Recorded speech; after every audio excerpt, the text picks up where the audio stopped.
Study IQ IAS, अब तैयारी हुई अफोर्डेबल।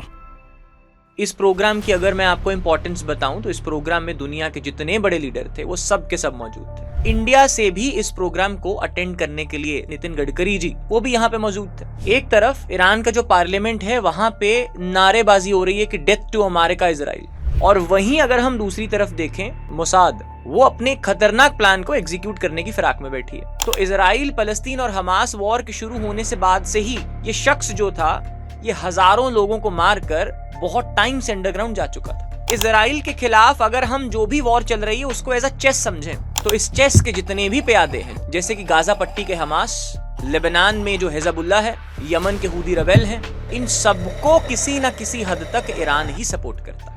इंडियन नॉस्ट्राडेमस के नाम से जाने वाले कुशन कुमार जो एस्ट्रोलॉजर हैं, उन्होंने भी प्रेडिक्ट करा है मिडल ईस्ट में जो वर्ल्ड वॉर 3 है उसका जन्म हो रहा है अभी। हमारे लिए ये इंपॉर्टेंट बनता है कि भाई अगर वर्ल्ड वॉर 3 जो मिडल ईस्ट से शुरू होगी, अगर उसकी एशिया के जरिए भारत में एंट्री होती है तो हम भारतीयों के लिए क्या उसके रिपरकशंस रहने वाले हैं और हमें इसको कैसे डील करना होगा, और इन्हीं सब क्वेश्चंस का आंसर जानेंगे हम आज की इस वीडियो में।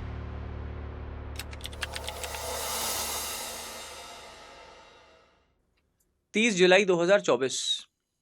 तो इस दिन बेसिकली इवनिंग का टाइम था और जो अपनी ईरान की कैपिटल है तेहरान, वहाँ पे एक नए प्रेसिडेंट इलेक्ट होते हैं और उनका नाम था मौजूद पेशकियाँ, और इनकी बेसिकली उस शाम को एक स्वेरिंग इन सेरेमनी चल रही थी। अब इस प्रोग्राम की अगर मैं आपको इंपॉर्टेंस बताऊं तो इस प्रोग्राम में दुनिया के जितने बड़े लीडर थे वो सब के सब मौजूद थे। अब यहाँ एक तरफ आप एक डाइकोटमी समझो, सिनारियो समझो जो वहाँ पे चल रहा है। एक तरफ ईरान का जो पार्लियामेंट है वहां पे नारेबाजी हो रही है कि डेथ टू अमेरिका इजराइल, और वहीं अगर हम दूसरी तरफ देखें इजराइल की जो इंटेलिजेंस एजेंसी, आप सबने नाम सुना उसका, मोसाद, वो अपने खतरनाक प्लान को एग्जीक्यूट करने की फिराक में बैठी है। और आपको मैं एक और बात बता दूं कि why is it a matter of concern, आखिर हम इसकी बात कर क्यों रहे हैं? बिकॉज इंडिया से भी इस प्रोग्राम को अटेंड करने के लिए जो हमारे रोड एंड ट्रांसपोर्ट मिनिस्टर हैं नितिन गडकरी जी, वो भी यहां पे मौजूद थे। और इसी प्रोग्राम में शामिल था एक ऐसा शख्स जिसका इजराइल की जो इंटेलिजेंस एजेंसी है मोसाद, वो सालों से उसका इंतजार कर रही थी। सालों से इट वाज वेटिंग कि कब हमें मौका लगे और कब हम इसको मारें। अब हम अगर इसके पीछे का कारण देखें कि वो इनको क्यों मारना चाहते थे, तो इजराइल फलस्तीन और हमास वॉर के शुरू होने से बाद से ही ये शख्स जो था ये हजारों लोगों को मारकर बहुत टाइम से अंडरग्राउंड जा चुका था, और जाके ही वाज हिडन ओवर देयर। और यह भी कहा जाता है कि अपने छुपने के लिए जो इसने अपना ठिकाना बनाया था वो टर्की था। लेकिन अब इतने टाइम से इजराइल की जो मोसाद है वो इसको मार क्यों नहीं पाई? The reason behind that was कि जो टर्की है, आपको इसके पीछे का जियोपॉलिटिक्स रीजन समझना होगा। अब टर्की के साथ अमेरिका के बहुत अच्छे रिलेशंस हैं। अब उस वजह से अगर मोसाद इसको टर्की की जमीन पे मारता तो अमेरिका के साथ इजराइल के रिलेशंस खराब हो जाते, राइट? लेकिन इस वजह से जो मोसाद था उसने अपना ये प्लान टर्की में करने का पोस्टपोन करा। लेकिन जब ईरान के नए प्रेसिडेंट इलेक्ट होके आए तो उनकी स्वेरिंग इन सेरेमनी में यही व्यक्ति जो अंडरग्राउंड होके बैठा था उसका आना जरूरी था। अब आप पूछोगे ये क्यों? इसके पीछे का जो कारण है वो ये है कि इजराइल के खिलाफ अगर हम जो भी वॉर चल रही है उसको एज अ चेस समझें तो इस चेस के जितने भी प्यादे हैं, जितने भी, जैसे कि गाजा पट्टी के हमास, लेबनान में जो हिजबुल्लाह है, यमन के हूदी रेबेल हैं, इन सबको किसी न किसी हद तक ईरान ही सपोर्ट करता है। और हां, हम बात कर रहे हैं इस वीडियो में हमास के लीडर इस्माइल हानिया के असैसिनेशन की, क्योंकि इसके पीछे के जो बैकग्राउंड है उसको हम देखें तो ईरान और हमास ही मिलकर इजराइल के खिलाफ वॉर लड़ रहे थे। तो इजराइल की जो इंटेलिजेंस एजेंसी है मोसाद, वो भी इसी अपॉर्चुनिटी का वेट कर रही थी, और इसके लिए इन्होंने जो प्लानिंग थी वो बहुत लंबे समय से करी हुई थी। और फाइनली इस स्वेरिंग इन सेरेमनी के दिन के ऊपर मोसाद की जो प्लानिंग है वो फाइनली अपनी प्लानिंग में सक्सेस हासिल करती है। अब इसके चलते हुए हमारे सामने कई स्ट्रैटेजिक क्वेश्चंस खड़े होते हैं कि सबसे पहले तो कि मोसाद का आखिर ये प्लान था क्या, कैसे उन्होंने इसको एग्जीक्यूट करा? आखिर जो मोसाद है, इजराइल की इंटेलिजेंस एजेंसी, इसने हमास और हिजबुल्लाह लीडर को मारा क्यों? क्या अब इस मारने की वजह की जो रिपरकशंस हैं वो इजराइल की मुश्किलें और बढ़ा सकती हैं? Will it become difficult for Israel? और क्या जो ये असैसिनेशंस का पैटर्न हम देखते आ रहे हैं, जैसे कि एक वो व्यक्ति हैं इंडियन नॉस्ट्राडेमस के नाम से जाने वाले कुशन कुमार, जो एस्ट्रोलॉजर हैं, उन्होंने भी प्रेडिक्ट करा है कि भाई मिडल ईस्ट में जो वर्ल्ड वॉर 3 है ना, उसका जन्म हो रहा है अभी, और 5 अगस्त से लेके 8 अगस्त तक हमें मिडल ईस्ट में वर्ल्ड वॉर 3 का जन्म देखने को मिलेगा। अब हमारे लिए ये इंपॉर्टेंट बनता है कि भाई अगर वर्ल्ड वॉर 3 जो मिडल ईस्ट से शुरू होगी, अगर उसकी एशिया के जरिए भारत में एंट्री होती है, तो हम भारतीयों के लिए क्या उसके रिपरकशंस रहने वाले हैं और हमें इसको कैसे डील करना होगा। और इन्हीं सब क्वेश्चंस का आंसर जानेंगे हम आज की इस वीडियो में।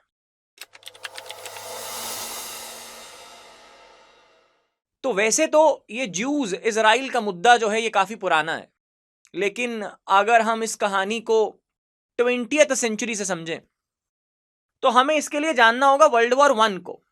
ये वर्ल्ड वॉर 1 वही है जिसको बोला जाता था एक टाइम के ऊपर कि भाई यही वो लड़ाई होगी जो आगे की सारी लड़ाइयों को खत्म कर देगी, the war to end all the Wars.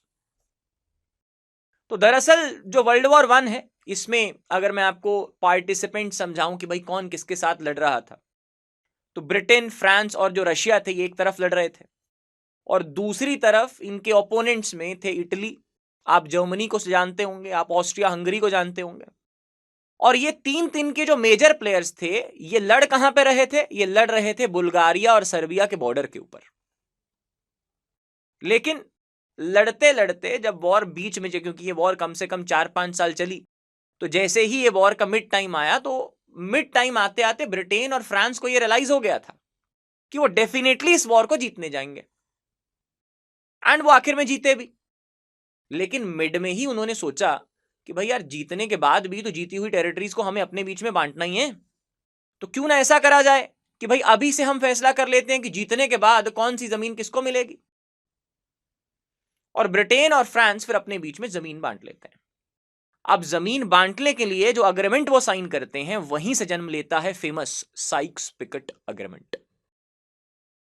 अब इस अग्रीमेंट के तहत जो ऑटोमन एम्पायर था, क्योंकि ऑटोमन एम्पायर ब्रिटेन और फ्रांस के अगेंस्ट लड़ रहा था, और ऑटोमन एम्पायर को जीतने के बाद फैसला यह करा जाता है कि भाई इसके 2 हिस्से करे जाएंगे, और इन हिस्सों में से जो हिस्सा ब्रिटेन के पास आता है, उसी में उस टाइम का फलस्तीन और आज का इजराइल सिचुएटेड है। तो ये इसका हिस्टोरिकल एंगल था। अब इसकी हिस्टोरिकल और ज्योग्राफिकल एंगल समझने के बाद हमें इस कहानी में एंट्री करवानी है ज्यूस की, कि भाई ये तो फलस्तीन वाले लोग थे, ज्योग्राफी हमने देख ली, तो ज्यूस की एंट्री कहां से हुई।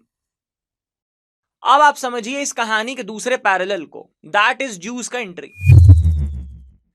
तो ज्यूस की अगर हम बात करें, रफली ये टाइम पीरियड था 1896 का, और उस वक्त के ऊपर यूरोप के एक कंट्री है स्विट्जरलैंड, वहां का आपने एक शहर सुना होगा बेजल, जिसके बैंकिंग सेक्टर में बेजल नॉर्म्स बहुत फेमस हैं। तो बेजल में एक बेसिकली ऑर्गेनाइजेशन बनाई जा रही थी जिसका नाम रखा गया वर्ल्ड जियोनिस्ट ऑर्गेनाइजेशन, और अपने बनने के बाद तुरंत ये ऑर्गेनाइजेशन एक कॉन्सेप्ट देती है। उस कॉन्सेप्ट को फेमसली बोला जाता है द प्रोमिस्ड लैंड कॉन्सेप्ट। अब ये प्रोमिस्ड लैंड कॉन्सेप्ट क्या है? अब इस प्रोमिस्ड लैंड कॉन्सेप्ट के तहत ज्यूज को जाना था जियोन। अब आप पूछेंगे जियोन क्या है? तो जियोन ये वही जगह है जहां पे पैलेस्टीन में सिचुएटेड ये जगह है जियोन, जहां पे एक टेंपल माउंट सिचुएटेड है, जिसको आप इस तरह से समझ सकते हैं कि ज्यूज का सबसे हाईएस्ट लेवल का धार्मिक प्लेस है ये। अब ये प्रोमिस्ड लैंड कॉन्सेप्ट के तहत जाना सबको वहां पे है, तो लेके जाएंगे कैसे? वहां पे तो पहले ही पैलेस्टीनियंस हैं, अरबी लोग रह रहे हैं। तो इसको एग्जीक्यूट करने के लिए ज्यूज एक प्लान बनाते हैं, और इस प्लान के तहत बहुत एक तगड़ी स्ट्रैटेजिक प्लानिंग करी जाती है। तो ये लोग डिसाइड करते हैं कि भाई ऐसा करते हैं, सबसे पहले जो हमारे रिच लोग हैं वो पैलेस्टीन चलते हैं। अब रिच लोग पैलेस्तीन जाएंगे, वहां जाके काम करेंगे, अपने आप को एस्टैब्लिश करेंगे, एस्टैब्लिश करके अपनी जमीनें खरीदेंगे, और फिर वो जमीनें खरीद कर जब अपने आप को वहां पे एस्टैब्लिश कर लेंगे, तो बाकी जो हमारे भाई बहन हैं ज्यूज, उनको वहां पे बुला लेंगे और वो वहां पे काम करेंगे। तो इस तरह से हम धीरे धीरे जो फलस्तीन वाला एरिया है वहां पे कब्जा कर लेंगे। अब थोड़े साल तो ये ट्रेंड चला, लेकिन अगर आपकी जमीन के ऊपर कोई एक्सटर्नल चीज आ रही है और आके आपकी नौकरियां ले रही है, आपके इकोनॉमिक जो कमाने का जरिया है उसके ऊपर कैप्चर कर रही है, तो एक दिन तो आपको एहसास होगा। अब ये सब देख के जो अरब्स थे वो उनको पता चल गया, और आपने देखा कि वर्ल्ड वॉर 1 के टाइम के ऊपर ये टेरिटरी 3 किसके अंदर, ब्रिटेन के अंदर। तो ये अरब सब लोग जाते हैं ब्रिटिश के पास कंप्लेन करने के लिए कि ब्रिटिश भाई तुम्हारे अंदर आता है, ये हमारे साथ आ रहे हैं, ये हमारी जमीन पे आ रहे हैं, प्लीज इनका कुछ करो। और ब्रिटेन ने उस टाइम के ऊपर अगर हम एग्जैक्टली बात करें तो कुछ हद तक इसे कंट्रोल भी करा, लेकिन कंट्रोल करने के टाइम तक आपको यह भी ध्यान देना है कि कंट्रोल करते करते समय आ जाता है वर्ल्ड वॉर 2 का। और ये वर्ल्ड वॉर 2 का समय वही फेमस समय है जब जो तानाशाह हिटलर आप जानते हो जर्मनी से, उसने ज्यूस के ऊपर जीनोसाइड करना शुरू कर दिया। एक गैस चेंबर्स बनाए जाते थे, उसमें ज्यूस को रखा जाता था और उस गैस के जरिए लाखों ज्यूस को मार दिया गया। अब हुआ कुछ यूं कि जो ये जीनोसाइड था, इस जीनोसाइड के रिपरकशन के तौर के ऊपर सारी दुनिया में ज्यूस के लिए सिंपैथी आ गई, और इस सिंपैथी के लिए अमेरिका ज्यूस के पीछे आ गया। और अमेरिका फिर रिक्वेस्ट करता है ब्रिटेन से कि ब्रिटेन प्लीज तुम ऐसा करो, 1 लाख ज्यूस को एटलीस्ट फलस्तीन में जाने दो, क्योंकि जर्मनी में इन बेचारों का जीनोसाइड हो रहा है। और ब्रिटेन ने ये रिक्वेस्ट मान भी ली, और इसी से वर्ल्ड वॉर 2 के टाइम के ऊपर जो ज्यूस का इनफ्लो था फलस्तीन में वो बढ़ जाता है। लेकिन 1948 आते आते जो टेंशन्स थी वो अपनी पीक पे पहुंच जाती हैं, क्योंकि कब तक कोई जरेगा। अब अरब देश में इजरायली आ रहे हैं, राइट, ज्यूज आ रहे हैं, आके उनकी नौकरियां ले रहे हैं, उनकी इकोनॉमिक फैसिलिटी ले रहे हैं। अब मान लीजिए आजकल के टाइम के अगर हम कंपेयर करें तो पंजाबीज जो है वो कनाडा में क्यों जा रहे हैं, उनको काम क्यों मिल रहा है, और वाई द कैनेडियंस जो ओरिजिनल है वो पंजाबियों के अगेंस्ट क्यों है, क्यों हम बोलते हैं रेशियल डिस्क्रिमिनेशन हो रहा है। पीछे का कारण तो यही है ना कि अगर वहां का कैनेडियन बोलता है कि भाई मैं $12 पर घंटे में काम करूंगा, पंजाबीज बोलते हैं कि भाई हम 7-8 में कर देंगे, हमें काम दे दो। तो the reason behind this is कि भाई अब कैनेडियंस को कहां से मिलेगा, और यही चीज हो रही थी तब के टाइम के ऊपर 1948 में अरब्स और ज्यूज के बीच में। और इसी से 1948 में हमें पहली लड़ाई अरब इजराइल वॉर की देखने को मिलती है। बट जब यह लड़ाई शुरू हुई उस वक्त पे हमें दूसरी भी एक चीज ध्यान में रखनी है कि 1945 की अगर हम बात करें, 1945 के टाइम के ऊपर यूनाइटेड नेशंस बन चुका था। तो 1945 में बना हुआ यूएन 1948 वाली अरब इजराइल वॉर के बीच में आके उनका एक आर्मस्टाइज करवा देता है, मतलब समझौता करवा देता है, लड़ाई कुछ टाइम के लिए बंद करवा देता है। अब ये तो था 1948 का एपिसोड। अगले एपिसोड की बात करें तो बेसिकली इसमें आपको समझना होगा इजिप्ट का सीन। अब आप बोलोगे कि भाई इजराइल फलस्तीन की बात हो रही है, आप इजिप्ट की बात कहां पर कर रहे हो। नहीं, you have to understand, Israel का जो नीचे वाला टिप है, बेसिकली इजराइल एक ऐसा है, right, if we have to make a shape, so it's like this, barfi जैसी शेप है। अगर बर्फी का आप निचला हिस्सा देखो तो निचले हिस्से की लेफ्ट साइड के ऊपर हमारे पास सिनाई पेनिनसुला है।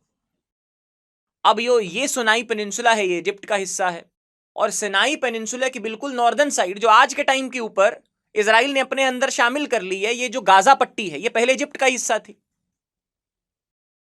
राइट। तो अब आते हैं इजिप्ट के सीन पे। इजिप्ट में बेसिकली 26 जुलाई 1956 को, ये इजिप्ट की हिस्ट्री में वो दिन था, इस दिन इजिप्शियन प्रेसिडेंट जो थे उनका नाम था गमाल अब्दुल नसीर। ये गमाल अब्दुल नसीर एक फैसला लेते हैं कि सुइज कैनाल, जो कि मेडिटेरेनियन सी को रेड सी के जरिए अरेबियन ओशन से जोड़ती है, बेसिकली अगर हम इसकी इंपॉर्टेंस समझें तो यही एक कॉमन लिंक है जिसके जरिए एंटायर यूरोप की ट्रेड एशिया से हो सकती है।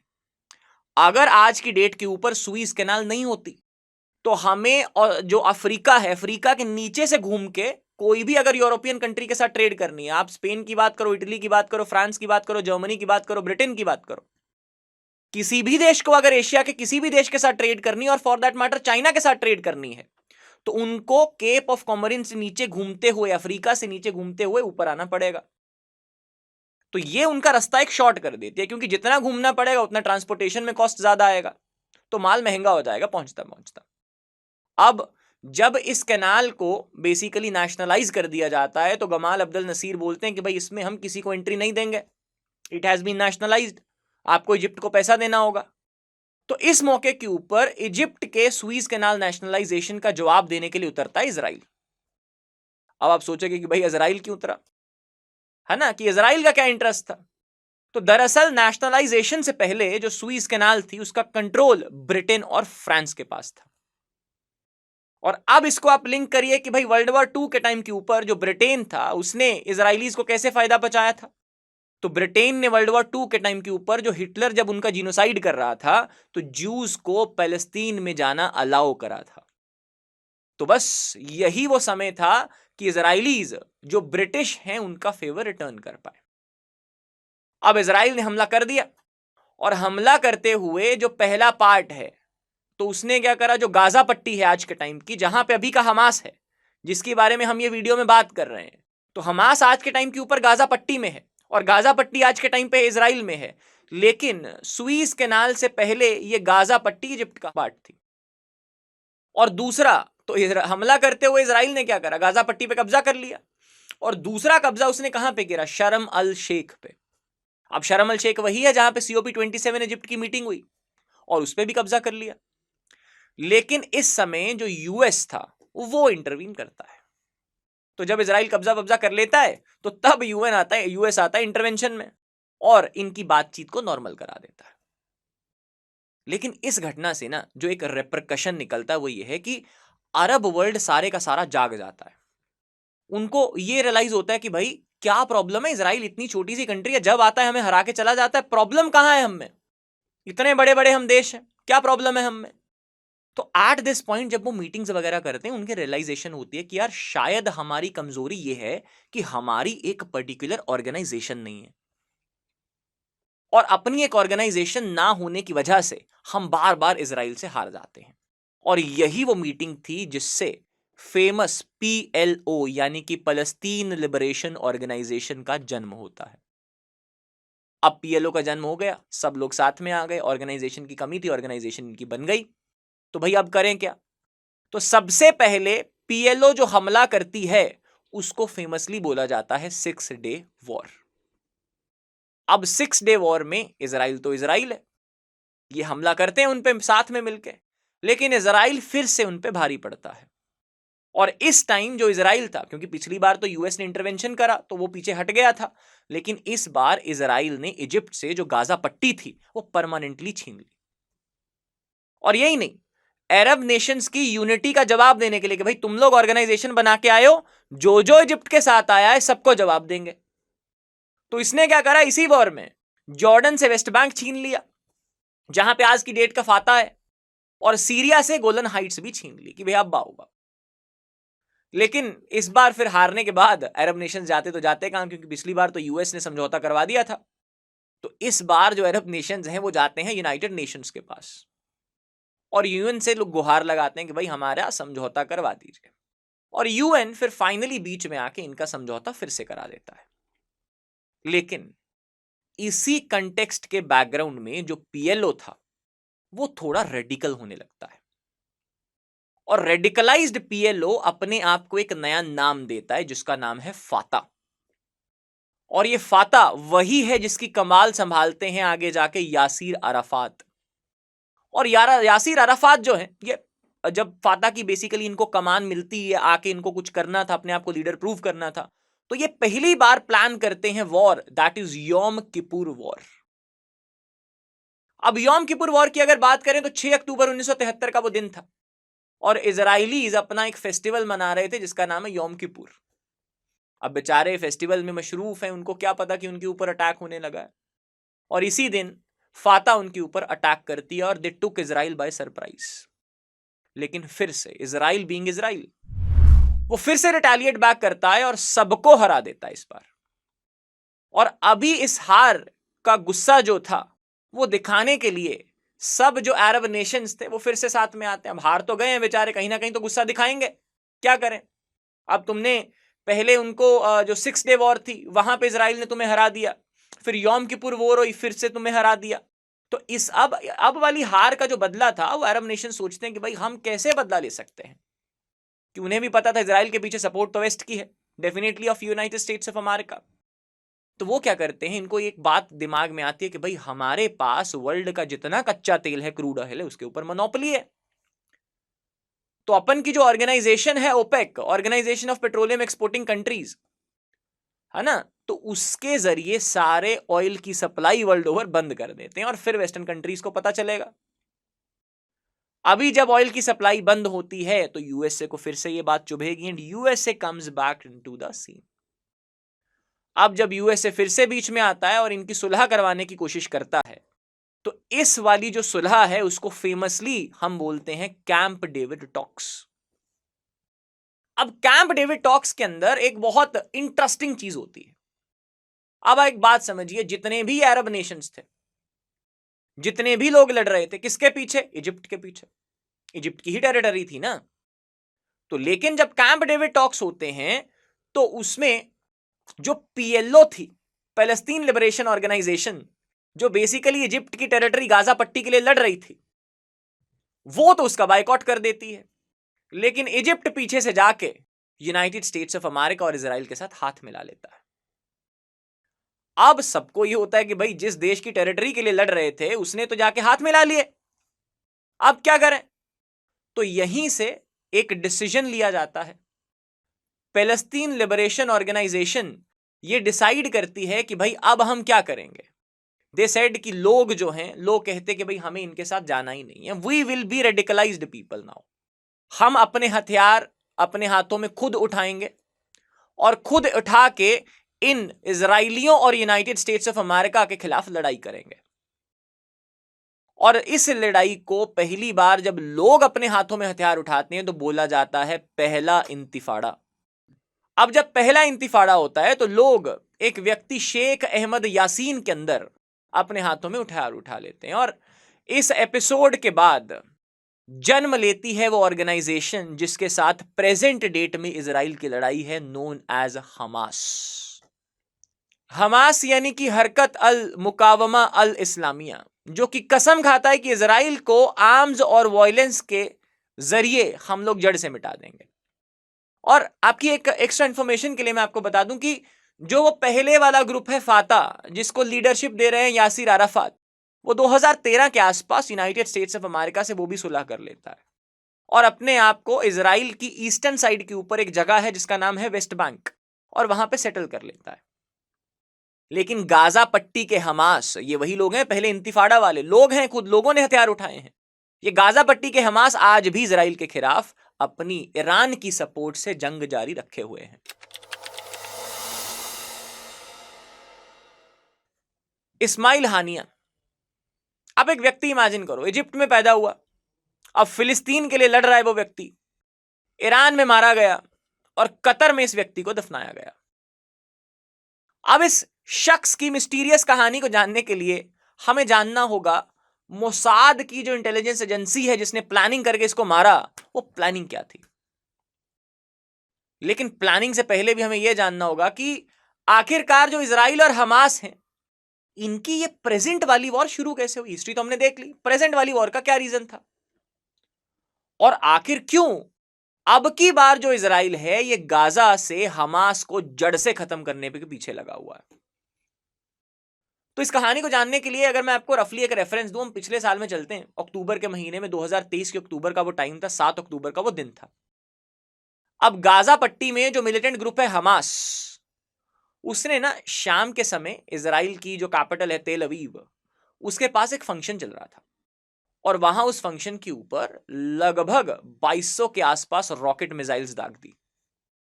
अब आपको एक फेमस कॉन्सेप्ट का पता होगा कि भाई इजराइल के पास आयरन डोम है। बहुत लोगों को तो ऐसा लगता था कि भाई इजराइल के ऊपर एक आयरन का डोम बन जाता होगा और कोई हिट नहीं कर पाता होगा। दरअसल ये है क्या कि कोई अगर रॉकेट आ रहा है, इजराइल इधर से रॉकेट फेंकेगा और उसको हवा में ही उस रॉकेट को डिस्ट्रॉय कर देगा। तो 2200 में से आधे से ज्यादा रॉकेट्स तो इजराइल के जो आयरन डोम था उसी ने डिस्ट्रॉय कर दिया। लेकिन कुछ इजराइल की जमीन और शहरों पर गिर पड़े और इसी रॉकेट्स के चलते उस दिन, उस अक्टूबर 2023 में लगभग 1200 इजराइलीज की डेथ हो जाती है। और साथ ही हमास के कुछ फाइटर्स इजराइल की टेरिटरी के अंदर एंटर होते हैं और 240 इजरायली सिविलियंस को हॉस्टेज बना के अपने साथ ले जाते हैं। अब आप एक बात ये भी एक व्यक्ति के दिमाग में आती है कि दरअसल जो हमास है ना, उसका ये अटैक गाजा पट्टी में पैलेस्टीनियंस पर जो इजरायली फोर्स द्वारा किया जा रहा अटैक था, क्या ये उसका बदला लेने की कोशिश कर रहे थे? या क्या मंशा थी इनके मन में कि इन्होंने 2200 रॉकेट एकदम से दाग दिए इजराइल के ऊपर? चलो एनीथिंग, वो हम बाद में जाके उसका निष्कर्ष निकालेंगे कि भाई उनकी क्या इंटेंशंस थी, लेकिन स्टिल इजराइल बीइंग इजराइल। तो इजराइल ने जो हमास का इस अटैक था, इसको बाद में पब्लिकली जो इजराइल के प्रेसिडेंट हैं वो सामने आते हैं मीडिया के, और हमास के खिलाफ एक पब्लिक डिक्लेरेशन करते हैं कि भाई हम हमास के खिलाफ वॉर डिक्लेयर कर रहे हैं। और बाद में हमें यह भी पता चलता है कि जो ये पूरा अटैक था 2200 रॉकेट वाला, इसको जो हमास के लीडर हैं इस्माइल हानिये, इन्हीं ने ही एग्जीक्यूट किया था। और उसी दिन से जो हानिया है मोसाद की हिट लिस्ट में आ जाता है। अब आप हानिया, जो इस्माइल हानिया है, ये हमास का लीडर है, इसका एक स्ट्रैटेजिक मूव समझिए। जिस दिन वो जो फाइटर्स थे वो इजराइल की टेरिटरी में एंटर हुए, 240 सिविलियंस को लेके पकड़ के लेके गए, उनको हॉस्टेज बनाया, किडनैप करके रखा गया, उस दिन के बाद से ही ये जो इस्माइल हानिया है ये अंडरग्राउंड हो गया था। और अंडरग्राउंड रहते हुए भी वो ईरान की मदद से आए दिन इजराइल के ऊपर बल्क में रॉकेट अटैक्स करवाता आ रहा था। जो हम पिछले साल सारा जो एंडिंग ऑफ द ईयर था उसमें न्यूज चलती आई, वो यही न्यूज थी। अब इस सब के चलते हुए हानिया को इजराइल के द्वारा बिल से निकालना बहुत जरूरी हो गया था। तो इसी के चलते वो एक असैसिनेशन प्लान बनाते हैं। तो देखिए, हानिया की जो असैसिनेशन का प्लान है ये बेसिकली मोसाद ने इससे पहले भी बहुत बार बनाया था, लेकिन कुछ कारणों के चलते हुए वो सक्सेसफुल नहीं हो पाया। अब उसके पीछे के जो कारण है वो किसी और दिन किसी सेपरेट वीडियो में उनके बारे में चर्चा करेंगे। लेकिन जब 27 जुलाई को लेबनान बेस्ड एक हिजबुल्लाह मिलिटेंट ग्रुप है, तो लेबनान में भी एक जैसे ही हमास है वैसे ही लेबनान का एक ग्रुप है हिजबुल्लाह, तो उन्होंने बेसिकली इजराइल का एक जगह है, जो मैंने आपको पहले बताया था कि इजराइल ने सीरिया से एक जगह छीन ली थी, गोलन हाइट्स। तो उन्होंने इजराइल के गोलन हाइट्स में मौजूद एक टाउन था जिसका नाम है मजदल शम्स। तो मजदल शम्स में शाम का टाइम था, खुले ग्राउंड पर बच्चे खेल रहे थे, और उन्होंने खुले ग्राउंड में बच्चों के खेलते टाइम के ऊपर उनके ऊपर रॉकेट अटैक कर दिया। और उस वक्त मोसाद ने एक बड़े प्लानिंग की शुरुआत करी। अब जो हिजबुल्लाह का ये अटैक था बच्चों पर हुआ, तो उसकी वजह से 12 बच्चों की डेथ हुई, और 30 के करीबन almost around 30 people they got injured, जो आसपास में चल फिर रहे थे। अब इसी समय पर इजराइल ने इस अटैक के लिए जो रिस्पॉन्सिबल माना गया हिजबुल्लाह, उनके जो कमांडर थे हिजबुल्लाह के, उसको इजराइल ने रिस्पॉन्सिबल माना और उसका नाम अपनी हिट लिस्ट में डाल दिया। और इजराइल ने प्लान बनाया, इजराइल की मोसाद ने प्लान बनाया कि अब हम एक तीर से दो निशाने लगाएंगे। और अब आप इजराइल की जो मोसाद है इसकी स्मार्टनेस समझिएगा कि एक तीर से दो निशाने कैसे लगते हैं, और सबसे तगड़ा मैनिपुलेशन मूव ये कैसे खेलते हैं। अब इजराइल ने 30 जुलाई को पब्लिकली अनाउंस कर दिया कि भाई इजराइल हिजबुल्लाह के इस अटैक का बदला जल्द ही लेबनान पर अटैक करके लेगा। अब आप समझिए कि भाई इजराइल ने जब ये आके पब्लिकली डिक्लेयर करा कि भाई हम उस अटैक का बदला लेबनान में अटैक करके लेंगे, तो इससे ना सारे इंटरनेशनल मीडिया, पूरी दुनिया का जो ध्यान था वो गाजा और हमास से हटकर कहां चला गया? लेबनान में चला गया।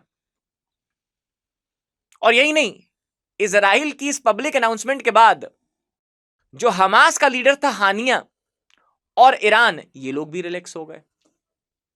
और तभी इतने दिनों से जो हानी अंडरग्राउंड होके बैठा था, उसने ये हिम्मत करी कि वो तेहरान की जो प्रेसिडेंट है नए इलेक्ट होके आ रहे हैं, उनकी स्वेरिंग इन सेरेमनी में जाए, और वो गया भी। अब आप देखिए, इजराइल ने जो लेबनान के ऊपर अटैक करने की पब्लिक डिक्लेरेशन करी, ये डिक्लेरेशन इतनी स्ट्रांग थी कि भाई इस बीच कई देशों ने तो अपने सिटीजन्स के लिए ट्रेवल एडवाइजरी भी जारी कर दी थी कि भाई आप लेबनान में मत जाइएगा, पता नहीं कब लड़ाई लग जाए। और ये अभी की बात है, पिछले हफ्ते की, 2 हफ्ते की। और अपने लोगों को उन्होंने मना कर दिया कि भाई लेबनान मत जाइए। और ये कहा जाता है कि भाई एक थ्योरी है या एक व्यू पॉइंट ये भी निकल के आता है कि भाई लेबनान स्ट्राइक से पहले जो इजराइल के पीएम है वो अपने खास लोगों के साथ यूनाइटेड स्टेट्स के प्रेसिडेंट से मिलने भी गए थे। और इस मीटिंग के बाद लगभग 30 जुलाई को इजराइल की जो मोसाद है उसने शाम को लेबनान की एक सिटी जिसका नाम है बेरूत, वहां पे एक घर के ऊपर एयर स्ट्राइक कर दिया। अब इससे पक्का भी हो गया कि भाई जो पब्लिक डिक्लेरेशन थी जिसके अकॉर्डिंग उन्होंने बोला था कि हम अटैक करेंगे, वो अटैक कर भी दिया। और इस अटैक में हिजबुल्लाह का जो टॉप कमांडर था मोहसिन शुक्र, जिसको हज मोहसिन के नाम से भी जाना जाता है, वो मारा गया। और ये बात बाद में कुछ दिनों बाद, कुछ घंटों बाद अगले ही दिन जो हिजबुल्लाह है वो खुद भी कंफर्म करता है। तो इससे एक और सर्टिनिटी आ जाती है ईरान को और इस्माइल हानिया को कि भाई अब हमें तो कुछ नहीं होगा, इजराइल उधर ही बिजी है। अब लेकिन इसके 1 घंटे बाद न्यूज आती है, और ये न्यूज आई कि भाई इजराइल ने तेहरान में मौजूद हमास के कमांडर हानिया को उसकी रेजिडेंस पे मार डाला। अब एक्सपर्ट्स के मुताबिक मोसाद ने बेसिकली ये जो प्लानिंग थी हानिया को वहां पे मारने की, वो 2 महीने पहले ही कर ली थी। और एक्सपर्ट्स का ये कहना है कि भाई इजराइल की मोसाद ने हानिया ईरान में जहां पे रह रहा था उसकी रेजिडेंस में एक बॉम्ब प्लांट भी कर दिया था। और 31 जुलाई 2024, आज से लगभग 7 दिन पहले, उस बॉम्ब को उन्होंने रिमोटली डेटोनेट करा।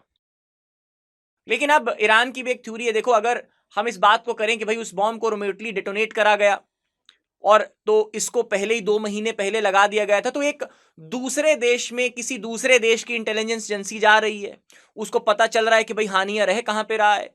उस हानिया के घर पे मोसाद का इतना एक्सेस था कि वो 2 महीने पहले जाके बॉम्ब भी प्लांट कराए, और बॉम्ब प्लांट करने के बाद उसको रिमोटली डेटोनेट भी कर दिया गया। तो this is a failure of Iranian agencies. Then अपनी इसी बात को कवर करने के लिए ईरान ने एक दूसरी थ्योरी भी निकाली कि भाई हाँ, एक प्रोजेक्टाइल बॉम्ब के जरिए हानिया पे अटैक करा गया, ये कोई बॉम्ब प्लांट नहीं करा गया था। चलो that's a different matter of concern, उसको किसी और दिन देखेंगे।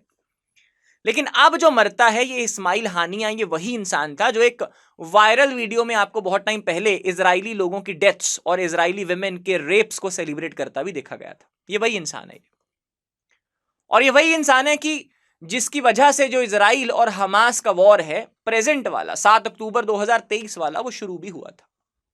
और अगर मैं आपको फैक्ट्स एंड फिगर्स बताऊं, लड़ाई ठीक है जियोपॉलिटिक्स लेवल पे चल रही है, लेकिन अगर हम ह्यूमन राइट्स की बात करें तो अभी तक इस वॉर में 1448 इजराइलीज अपनी जान गंवा चुके हैं।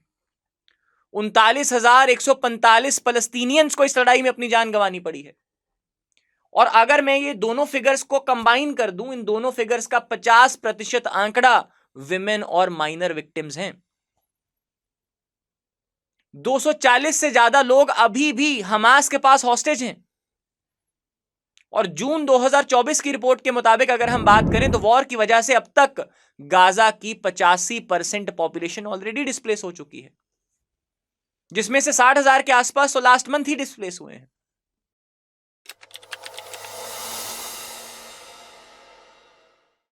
Mossad, the history sheeter of assassination.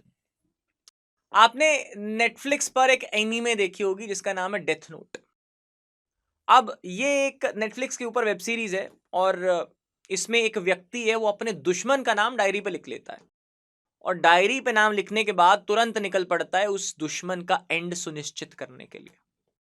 अब मोसाद की ये कहानियां जो मैं आपको बताने जा रहा हूं, वे ऑलमोस्ट इस डेथ नोट एनीमे के ऊपर बेस्ड है, जिसमें से सबसे इंपॉर्टेंट, जैसे कि हमास और हिजबुल्लाह के लीडर्स की असैसिनेशन के अलावा भी जब 7 अक्टूबर 2023 से वॉर शुरू हुई है, उसके बाद इजराइल ने बहुत अटैक्स करे हैं। जैसे कि ईरानियन जो प्रेसिडेंट हैं इब्राहिम रियासी, आपने सुना होगा पिछले दिनों हेलीकॉप्टर क्रैश में जो प्रेसिडेंट हैं इब्राहिम रियासी, उनकी डेथ हो जाती है। तो बताया जाता है कि भाई इसके पीछे भी इजराइल का हाथ था। अगर मैं आपको एग्जैक्ट डेट की बात बताऊं तो 21 मई 2024 को ईरानी प्रेसिडेंट इब्राहिम रियासी और उनके साथ वहां के फॉरेन मिनिस्टर हुसैन अमीर अब्दुल्ला, तो वो दोनों अजरबैजान में एक डैम के इनॉग्रेशन के लिए जाते हैं। अब ये डैम का जो इनॉग्रेशन था, ये ईरान और अजरबैजान के रिलेशंस को स्ट्रेंथन करने के लिए एक बहुत इंपॉर्टेंट फैक्टर माना जा रहा था उस वक्त के ऊपर। लेकिन वो डैम का इनॉग्रेशन तो करते हैं, लेकिन डैम का इनॉग्रेशन करके जब वो लौट रहे होते हैं तो बेसिकली ये न्यूज आती है कि भाई बारिश और मिस्ट के चलते हुए वहां पे जो हेलीकॉप्टर है उसका क्रैश हो जाता है, और इसी क्रैश में रियासी और वहां के जो फॉरेन मिनिस्टर हैं उन दोनों की डेथ हो जाती है। अब ये तो छोड़िए, उनके साथ जो पूरा स्टाफ गया था उसकी भी डेथ हो जाती है। लेकिन जब पूछा जाता है कि भाई यहां ब्लेम आता है इजराइल के ऊपर, तो इजराइल इसमें से अपने हाथ खड़े कर लेता है। तो बेसिकली इस इंसिडेंट के बाद जो सारे का सारा ब्लेम था वो इजराइल पे जाता है कि भाई इजराइल ने ऐसा करवाया होगा, लेकिन इजराइल इस इंसिडेंट के तुरंत बाद अपने हाथ खड़े कर देता है कि भाई मेरी कोई इन्वॉल्वमेंट नहीं थी।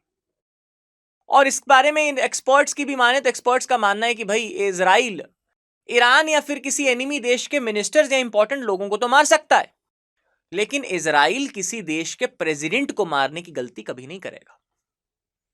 अब इसके पीछे का कारण यह है कि अगर इजराइल किसी भी देश के प्रेसिडेंट को छुएगा तो वर्ल्ड ओवर इजराइल के ऊपर सैंक्शंस लग जाएंगे, और ये सैंक्शंस इजराइल को इकोनॉमिकली बहुत ज्यादा कमजोर बना देंगे। राइट। और अगर सोचा जाए तो ये बात भी सही है कि भाई किसी देश के सबसे इंपॉर्टेंट पर्सन को मारना, राइट, जो वो थ्योरीज आ रही थी कि अगर मारा होता तो ये इजराइल का डेफिनेटली एंड बन जाता। और इसके बाद जो अगला शक जाता है, वो अगला शक जाता है यूनाइटेड स्टेट्स ऑफ अमेरिका के ऊपर। अब उसके पीछे का कारण क्या था? क्योंकि जिस हेलीकॉप्टर से रियासी और जो उनके वहां के फॉरेन मिनिस्टर थे वो वापस आ रहे थे, वो एक अमेरिकन मेड बेल 212 हेलीकॉप्टर था। ऐसे में सबको लग रहा था कि भाई अमेरिकन एयरक्राफ्ट में कोई टेक्निकल गड़बड़ी करी होगी और ये टेक्निकल गड़बड़ी करके उसने यहां का क्रैश करा दिया होगा। लेकिन फिर यूएसए से पूछा जाता है तो यूएसए भी अपने हाथ खड़े कर देता है। लेकिन आज भी ऐसी कॉन्स्पिरेसी थ्योरीज चल रही हैं कि भाई जिस जगह पर वो क्रैश हुआ था वो जगह किसी वक्त के ऊपर मोसाद का सबसे बड़ा अड्डा हुआ करती थी। इसलिए लोग आज भी इस क्रैश के पीछे जो करता धरता है वो इजराइल को ही मानते हैं। अगली फेमस एग्जांपल एक जर्नलिस्ट था अल जजीरा का, और ये बात बेसिकली है 31 जुलाई के आसपास की। तो 31 जुलाई 2024 को इजराइल ने अल जजीरा का एक जर्नलिस्ट था जिसका नाम था इस्माइल अल गौल, जिसका बिल्कुल सर कटी हुई लाश मिली थी, और उसका एक कैमरामैन भी था रमी अल रिफी। तो इन दोनों को एयर स्ट्राइक के थ्रू मार डाला। और अगर हम बात करें उस वक्त जिस वक्त के ऊपर इस जर्नलिस्ट के ऊपर एयर स्ट्राइक हुई, उस समय ये जर्नलिस्ट और उसका कैमरामैन गा के अल शती रिफ्यूजी कैंप है एक इजराइल में, वहां उसके पास रिपोर्टिंग कर रहे थे। अब इजराइल का कहना यह है कि भाई जो ये जर्नलिस्ट था ये हमास का हैंडलर था और उसके हमास के साथ तगड़े कनेक्शंस थे, और इसी वजह से इजराइल ने इसी जर्नलिस्ट को आज से पहले एक नाम भी दिया था जिसका नाम रखा गया था नुकबा टेररिस्ट। लेकिन फिर जब अल जजीरा से रिपोर्टर्स वगैरह पूछने जाते हैं तो अल जजीरा ने ये सारे क्लेम्स रिजेक्ट कर दिए कि नहीं, हमारे रिपोर्टर का ऐसा कुछ लेना देना नहीं था, इजराइल ने उसे मारा है। लेकिन असल में अगर हम बैकग्राउंड चेक करें तो मई 2023 में ही इजराइल ने ये जो रिपोर्टर था इसकी इजराइल में रिपोर्टिंग करने पे बैन कर दिया था, क्योंकि इस रिपोर्टर की जो ग्राउंड रिपोर्टिंग थी इजराइल को उससे प्रॉब्लम थी।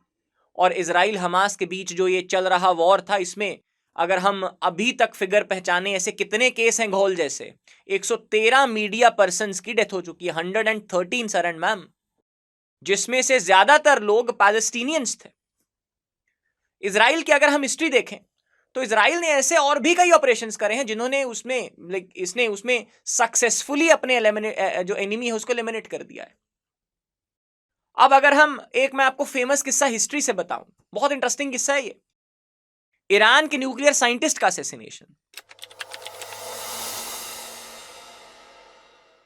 तो देखिए इजराइल की जो इंटेलिजेंस एजेंसी है मोसाद, उसने अभी तक जितने भी ऑपरेशंस करे हैं अगर मैं बताऊं उनमें से ज्यादातर ईरान या फिर हमास के खिलाफ ही थे। जैसे कि जो मैं अभी आपको इससे पहले जिक्र कर रहा था, नवंबर 2020 में तो मोसाद ने ईरान के जो सीनियर न्यूक्लियर साइंटिस्ट थे मोहसिन फकीरजादे, उनको रिमोटली ऑपरेट एक मशीन गन की मदद से असैसिनेट कर दिया। आपने एक सिचुएशन सोचो, मिडल ऑफ द डेजर्ट्स, उसमें एक 4 कार्स का कारवां जा रहा है, एक डेजर्ट है, middle of the desert, 4 cars का कारवां जा रहा है, उसी में से एक कार में बैठे हैं ईरान के टॉप न्यूक्लियर साइंटिस्ट जो अपने ऑफिस से घर की तरफ जा रहे हैं। अब उन 4 कार्स में से एक कार में वो बैठे हैं और एक कार में उनके बगल वाली सीट पे उनकी वाइफ बैठी है, और चलते कारवां में उनकी कार को आइडेंटिफाई करके एक ऑटोमेटेड मशीन गन 2 किलोमीटर की दूरी से एक हेडशॉट लेती है और मार गिराती है उस ईरानी साइंटिस्ट को। और आपको ये जानकर हैरानी होगी, जो वाइफ उनके साथ उसकी सीट पे बैठी है साथ में, शी वॉज कंप्लीटली अनहार्म्ड, उनको खरोंच तक भी नहीं आती। 2 किलोमीटर की दूरी से एक automatically operated machine gun headshot ले रही है, साथ बैठे वाले को खरोंच भी नहीं आई। एंड अटैक के बाद वो गन अपने आप को सेल्फ डिस्ट्रक्ट कर लेती है। और ये किसी विल स्मिथ की हॉलीवुड मूवी का सीन नहीं है। This is what Mossad, the history sheeter of assassination, is capable of. अब अगर हम फखरजादे ईरान के जो न्यूक्लियर प्रोग्राम में इन्वॉल्व थे, उनका बेसिकली सबसे बड़ा रोल था, राइट? तो लेकिन इजराइल नहीं चाहता था कि भाई ईरान के पास कभी न्यूक्लियर बॉम्ब आ जाए, क्योंकि अगर ईरान के पास न्यूक्लियर बॉम्ब आ जाता तो फिर से जो मिडल ईस्ट है उसमें इजराइल के लिए वो खतरा बढ़ जाता। अब फकीरजादे के अलावा भी उसने साल 2010 की मैं अगर आपको बात बताऊं, 2 और न्यूक्लियर साइंटिस्ट को बॉम्ब प्लांट करके मार गिराया था। और यही नहीं, मई 2022 की बात सुनिए। मई 2022 में अगर मैं आपको जो मुझे किस्सा याद आ रहा है, एक सीनियर रेवोल्यूशनरी गार्ड्स कमांडर थे, कर्नल हसन सैयद खुदाई नाम था उनका, और इनको हंटर के नाम से भी जाना जाता था। इन्होंने, मोसाद ने उनको भी तेहरान में मार गिराया, क्योंकि इजराइल पर अटैक करने के लिए ये बेसिकली उस वक्त के ऊपर ड्रग डीलर्स को रिक्रूट कर रहे थे। और मौत से पहले इसने जो न्यूक्लियर साइंटिस्ट के असैसिनेशन उन्होंने करी थी पहले, वो फकीरजादे वाली, उसका बदला लेने के लिए भी इजराइलीज को टारगेट करा था, लेकिन इजराइल ने उसको भी मार गिराया।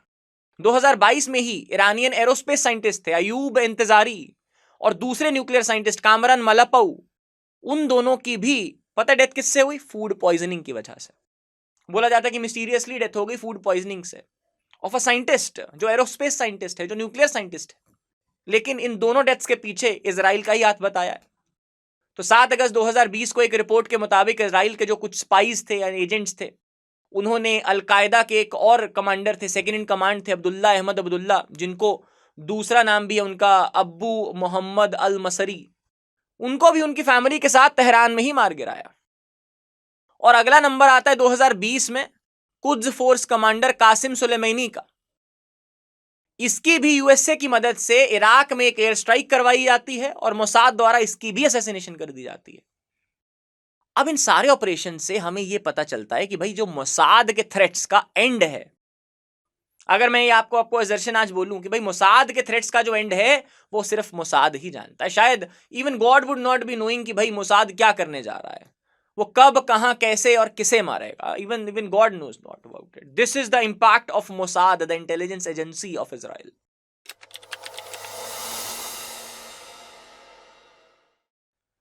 अब आप ये सोच रहे होंगे कि जो मोसाद है, मोसाद के जो डेथ नोट है इन्हीं में से रिलेट करके अगर आप सोच रहे हो कि भाई इसमें किसी इंडियन लीडर का नाम तो नहीं है।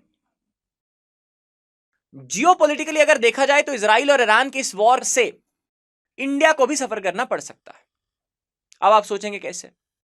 अगर मैं आपको बताऊं, इंडिया लगभग 2 million barrel crude oil daily import करता है, और ये सारे का सारा $2 मिलियन बैरल का क्रूड ऑयल ये पर्शियन गल्फ से होते हुए स्ट्रेट ऑफ हॉर्मूज के थ्रू इंडिया में कांडला पोर्ट से एंट्री करता है। और अब अगर ईरान के साथ लड़ाई लगती है और पर्शियन गल्फ रीजन में कोई भी इंस्टेबिलिटी आती है, इस इजराइल और ईरान की वॉर की वजह से इंडिया में एनर्जी सप्लाई कंप्लीटली डिस्टर्ब हो सकता है। आप इमेजिन करिए, आज क्रूड ऑयल आना बंद हो जाए, इंडिया में पेट्रोल पंप्स के सामने बड़ी बड़ी लंबी लंबी लाइनें लगेंगी। कुछ ही दिन में जो सारा ट्रांसपोर्ट सिस्टम है वो सारे का सारा हॉल्ट पे आ जाएगा, है ना। जो फैक्ट्रीज हैं उनकी सप्लाई चेन सारी बंद हो जाएगी, यानी कि कंप्लीट इंडियन जो इकोनॉमी है it will come at halt, complete चक्का जाम। और अल्टीमेटली इंडिया में जो ऑयल प्राइसेस हैं वो बढ़कर इन्फ्लेशन को भी बढ़ा देंगे। और साथ ही इससे जो भारत का अगर ट्रेड डेफिसिट की बात करें वो $266 बिलियन से बढ़ के एक ही हफ्ते में बढ़ के $276 बिलियन तक बढ़ सकता है, जो इंडियन इकोनॉमी के लिए बिल्कुल अच्छा नहीं है। प्रेजेंट नहीं तो नहीं है, जिस हिसाब से डोमेस्टिक इन्फ्लेशन बढ़ रही है। ईरान अगर इजराइल के साथ वॉर पर जाता है तो इससे इंडिया की जो स्ट्रैटेजिक कनेक्टिविटी है उस पर भी बहुत बुरा असर पड़ सकता है, क्योंकि जो ये इजराइल और ईरान का वॉर ग्राउंड होगा जहां पे ये लड़ेंगे, वहीं से निकलता है आपका INSTC, international north south transport corridor. वहीं से जो हमने पिछले साल सितंबर महीने में G20 में घोषित करा था IMEC corridor, India Middle East Europe economic corridor, वो निकलता है। और यहीं से भारत को हम सेंट्रल एशिया, जहां से हमें गैस लेके आनी है, वहां का एक्सेस दिलाने की कोशिश कर रहे हैं। अब इंडिया का ईरान के छाबहार पोर्ट के थ्रू होने वाला जो ट्रेड है वो भी रुक सकता है। छाबहार में इंडिया की इन्वेस्टमेंट भी बहुत ज्यादा है, और साथ ही रेड सी रीजन में इंस्टेबिलिटी की वजह से जो शिपिंग कॉस्ट इंक्रीज होगी उससे इंडिया के साथ साथ ग्लोबल ट्रेड पर भी इंपैक्ट पड़ सकता है। अब Europe, Asia, middle east trade को रेवोल्यूशनाइज करने के लिए हमने सोचा था कि आईमी कॉरिडोर हेल्प करेगा। अब इसी आईमी कॉरिडोर के जरिए हम बेसिकली इंडिया यूएई के थ्रू सीधा इजराइल और फिर सीधा यूरोप को कनेक्ट होने की सोच रहे थे। तो जो हमारा पोर्ट आईमी कॉरिडोर का इजराइल में पड़ता है वो भी हैम्पर होगा, और वॉर की वजह से ये सारे का सारा प्रोजेक्ट भारत के लिए डिले हो जाएगा, क्योंकि वॉर प्रोन रीजन में कोई भी इन्वेस्टर इन्वेस्ट करना नहीं चाहता, क्योंकि वो कहा जाता है ना कि there can not be islands of prosperity in the oceans of instability. इन रीसेंट इंसिडेंट से इजराइल ने मिडिल ईस्ट में वॉर जैसी सिचुएशन क्रिएट कर दी है, जिसके रिटेलिएशन में हिजबुल्लाह और हमास ने रिसेंटली इजराइल पर रॉकेट लॉन्च के अटैक्स करे, और साथ ही ईरान ने भी इजराइल पर अटैक करने की वार्निंग दे दी है। ऐसे में अगर जो मिडिल ईस्ट के गाजा में चल रहा वॉर है वो बढ़ जाता है, तो देखते ही देख के मिडिल ईस्ट के साथ एक ये अनुमान लगाया जा रहा है कि भैया जल्दी ही एशिया में भी आ जाएगा। और अगर ऐसा हुआ तो ऑलरेडी अनस्टेबल बर्निंग एशिया, आप श्रीलंका को देखिए, आप बांग्लादेश को देखिए, आप पाकिस्तान को देखिए, आप म्यांमार को देखिए, ऑलरेडी बर्निंग एशिया से वर्ल्ड वॉर 3 ज्यादा दूर नहीं रहेगी। और ऐसे में हमें यह देखना होगा कि दोनों वर्ल्ड वॉर्स में एक बहुत इंटरेस्टिंग फैक्ट है, दोनों वर्ल्ड वॉर, चाहे आप वर्ल्ड वॉर 1 की बात करो चाहे फिर आप वर्ल्ड वॉर 2 की बात करो, इसमें एशियन कंट्रीज ने डायरेक्टली पार्टिसिपेट नहीं करा था, because they were used as battle grounds. Asian countries के ऊपर तो बैटल ग्राउंड था, यहां पे दो बड़े जो वेस्टर्न पावर्स उनकी लड़ाई लड़ी गई थी, क्योंकि इस वक्त के ऊपर उनसे पूछा ही नहीं गया था they want to become part of the war और नॉट। वो कॉलोनीज थी, उनको शामिल कर लिया गया। लेकिन प्रेजेंटली अगर ये आग एशिया तक पहुंचा तो अब के टाइम के ऊपर एशियन कंट्रीज अपने एक फुल स्ट्रेंथ से एक इंडिपेंडेंट सॉवरेन नेशन की तरह इस जंग में उतरेंगी। ऐसे में अगर हम वर्ल्ड पावर्स को देखें तो यूनाइटेड स्टेट्स ऑफ अमेरिका और जितनी भी बाकी यूरोपियन कंट्रीज हैं वो तो डेफिनेटली इजराइल का साथ देंगी, लेकिन China, Russia, even for that matter अपना नेबर पाकिस्तान, उन जैसे देश अपने इंटरेस्ट को पूरा करने के लिए डेफिनेटली हमास, हिजबुल्लाह और ईरान का साथ देंगे ही देंगे। और ऐसे में ये देखना इंटरेस्टिंग होगा कि भाई इंडिया किसकी साइड खड़ा रहता है, क्योंकि इस बार ईरान अपनी पूरी ताकत के साथ उतर के इजराइल को वर्ल्ड मैप के फेस से इरेज करने की कोशिश करेगा, और इजराइल भी कोशिश करेगा कि ईरान का जो proud ancient Persian civilisational cloud है वो उसको खत्म कर दे। अब इन सब चीजों को देखते हुए इन दिनों इंडिया के इजराइल और ईरान को अगर हम देखें, दोनों के साथ अच्छे रिलेशंस हैं। तो आप मुझे ये बताइए कि आपको क्या लगता है इंडिया को किसका साथ देना चाहिए, और ये भी कि मोसाद के डेथ नोट में आपको क्या लगता है कि अगला नाम किसका होगा। कमेंट्स में बताइए। I hope you like this video. Thank you so much. See you guys in the next one. Study IQ IAS, अब तैयारी हुई अफोर्डेबल।